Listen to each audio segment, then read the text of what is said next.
BRS ప్రభుత్వంలో intermediate విద్యార్థుల జీవితాలతో చెలగాటమాడిన గ్లోబల్ అనే సంస్థ మీద క్రిమినల్ కేసులు పెట్టి అరెస్టులు చేసి జైలుకు పంపకపోవడం వల్ల కేటీఆర్ బినామీ సంస్థ అయిన గ్లోబరీనా కేంద్ర ప్రభుత్వంలో సిబిఎస్ఈ ప్రశ్న పత్రాలను పరీక్షలను తమ అవినీతికి వాడుకున్నారు. ఇదే కేటీఆర్ ఢిల్లీ బీజేపీలతో మాట్లాడి వాళ్లకు కాంట్రాక్టులు ఇప్పించడు.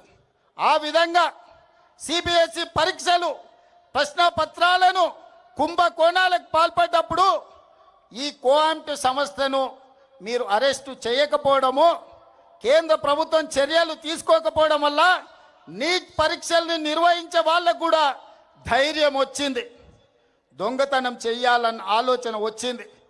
జాతీయ స్థాయిలో నిర్వహించే నీట్ పరీక్షల్లో ప్రశ్న పత్రాలను బజార్లో పల్లి బఠానీలలా అమ్ముకున్నారు. రాజస్థాన్ కోటాలో, మధ్యప్రదేశ్లో, వివిధ ప్రాంతాలలో బీజేపీ ప్రభుత్వం ఉన్న రాష్ట్రాలలో నీట్ పరీక్షల ప్రశ్న పత్రాలను తెగ నమ్ముకొని కోట్ల రూపాయలు సంపాదించుకున్నారు. అందుకే ఇవాళ వేలాది మంది విద్యార్థులు సిబిఎస్ఈలో జరిగిన అవకతవకలు, నీట్ పరీక్షల్లో జరిగిన అక్రమాలను చర్యలు తీసుకోవాలి, కేంద్ర మంత్రి ధర్మేంద్ర ప్రధాన్ను మంత్రివర్గం నుంచి బర్తరఫ్ చేయాలి అని ఢిల్లీ వీధుల్లో వేలాది మంది విద్యార్థులు కదం దొక్కిరు. తప్పు జరిగిన కేంద్ర ప్రభుత్వం, ప్రధానమంత్రి నరేంద్ర మోడీ ఈ దేశ ప్రజలకు క్షమాపణ చెప్పి ధర్మేంద్ర ప్రధాన్ను బర్తరఫ్ చేయాల్సింది వదిలేసి నిరసన తెలుపుతున్న వేలాది మంది విద్యార్థుల మీద లాఠీ చార్జ్ చేసి బాష్పవాయువు గోళాలను ప్రయోగించండు, తుపాకీ తూటాలను పేల్చండు, వందలాది మంది విద్యార్థులను గాయపరిచిండు, తలకాయలు బగలగొట్టిండు, చేతులు విరగొట్టిండు. నేను ఇవాళ తెలంగాణ సమాజాన్ని, యువకులను నేను అడుగుతున్నా, విద్యార్థుల జీవితాలతో చెలగాటమాడిన ఈ సంస్థల్ని వైఫల్యం చెందిన కేంద్ర మంత్రిని వదిలేద్దామా? ప్రశ్నించినందుకు ప్రజల్ని పశువులలాగా చితకబాదిన కేంద్ర ప్రభుత్వాన్ని వదిలేద్దామా? అందుకే మన నాయకుడు రాహుల్ గాంధీ గారు ఇలా వదిలేస్తే కుదరదు. ఈ దేశంలో అక్రమార్కులు పెరిగిపోతున్నారు. కేంద్ర ప్రభుత్వం అండతోటి లక్షలాది మంది విద్యార్థుల జీవితాలతో చెలగాటమాడుతున్నారు. నీ సంగతి తేలుస్తాని మల్లికార్జున్ ఖర్గే ఇంటి నుంచి నరేంద్ర మోడీ ఇంటి ముట్టడికి బయలుదేరిండ్రు కాంగ్రెస్ పార్లమెంట్ సభ్యులు. దానికి నాయకత్వం రాహుల్ గాంధీ గారు, ప్రియాంక గాంధీ గారు వహించారు. దౌర్జన్యం చేయలే, రాళ్ళు విసరలే, నరేంద్ర మోడీ ఇంటి మీద ఎలాంటి దాడులకు పాల్పడలే.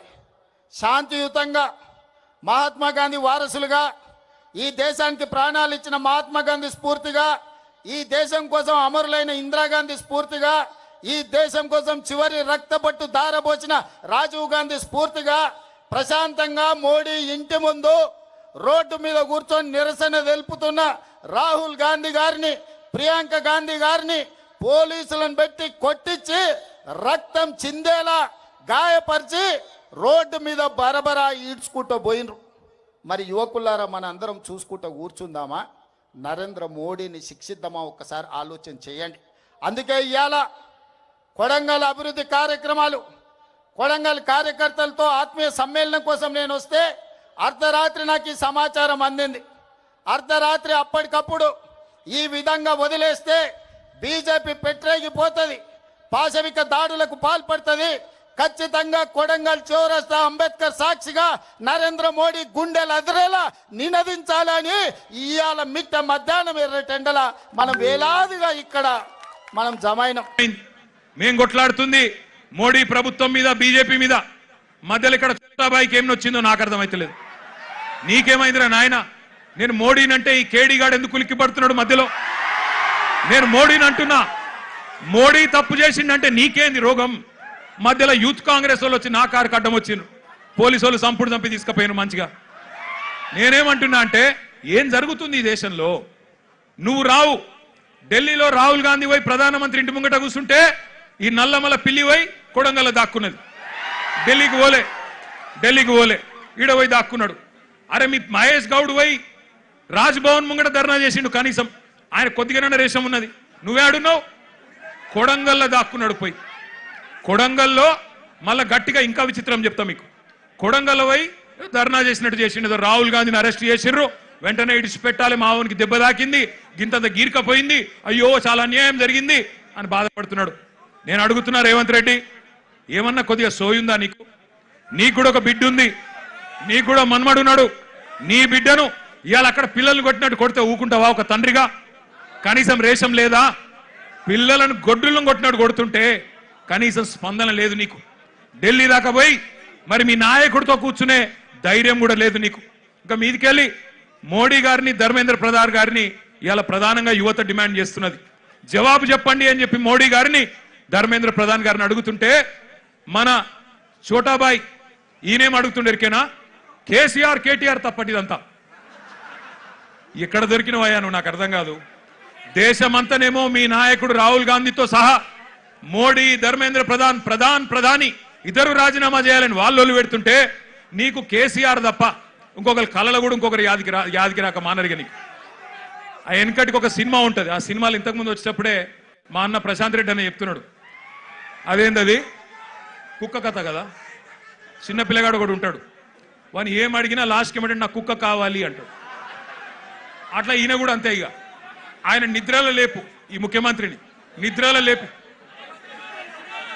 అదో సినిమా పేరట చిత్రం అట, అది చిత్రం, వీడు విచిత్రం.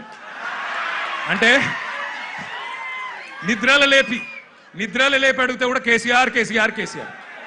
అరే నువ్వు ముఖ్యమంత్రి వీరా నాయన, కొన్ని ముఖ్యమైన పనులు చేయి. సిగ్గులేని మాటలు మాట్లాడుతున్నాడు. అదేదో పేపర్ లీక్కు నాకు సంబంధం అంట. మోకాల్కు బోడిగుండికి ముడిపెట్టుడంటే ఇదే. నేను చెప్పిన, అయ్యా రేవంత్ రెడ్డి నీకేమన్నా సిగ్గు శరం ఉంటే నువ్వు చెప్పిన లేదా? లేనోనికి ఏం చెప్తామంటారా? అంటే బాధ ఎక్కడ అనిపిస్తుందంటే, నేను నిన్న లీగల్ నోటీస్ పంపించిన. ఒరే నువ్వేదో మాట్లాడినావు, నిజంగా నీ దగ్గర ఏమన్నా రుజువు ఉంటే చూపెట్టరా అయ్యా. చూపెడితే నిజంగా రుజువు చేస్తే ఇదే ఇందిరా పార్క్ కాడ ఇగో ఇదే పిల్లల మధ్యన అవసరమైతే నన్ను ఉరిది కానీ ఇష్టం వచ్చినట్టు మాట్లాడి పిల్లల మనసులు మలినం చేయకు. లేనిపోని బదనాములు పెట్టి రాజకీయంగా సలిమంటలు కాచుకునే ప్రయత్నం చేయకు. నీకు చేత కాదు, దమ్ము లేదు. ఢిల్లీకి పోయి మోడీని ఎదిరించే దమ్ము నీకు లేదు. ఎందుకు? నీకు భయం. నీ పాత కేసులు, బ్యాగుల పైసలతో దొరికిన కేసులు బయటికి గుంజుతారు, లోపలికి నూకుతారని భయం. మరి కొట్లాడటం కొట్లాడిని. మాకు దమ్ముంది, తెలంగాణ తెచ్చినోళ్ళం, ఢిల్లీ మెడలు వంచినోళ్ళం, మాకు దమ్ముంది. అవసరమైతే ఢిల్లీకి పోయి గల్లా బట్టి అడిగే దమ్ము మాకుంది, నీకు లేదు. మరి కొట్లాడేటోళ్ళ కాళ్ళ కట్టెబెట్టి లేనిపోని మాటలు మాట్లాడి పిల్లల నెత్తులు ఖరాబ్ చేస్తున్నావు.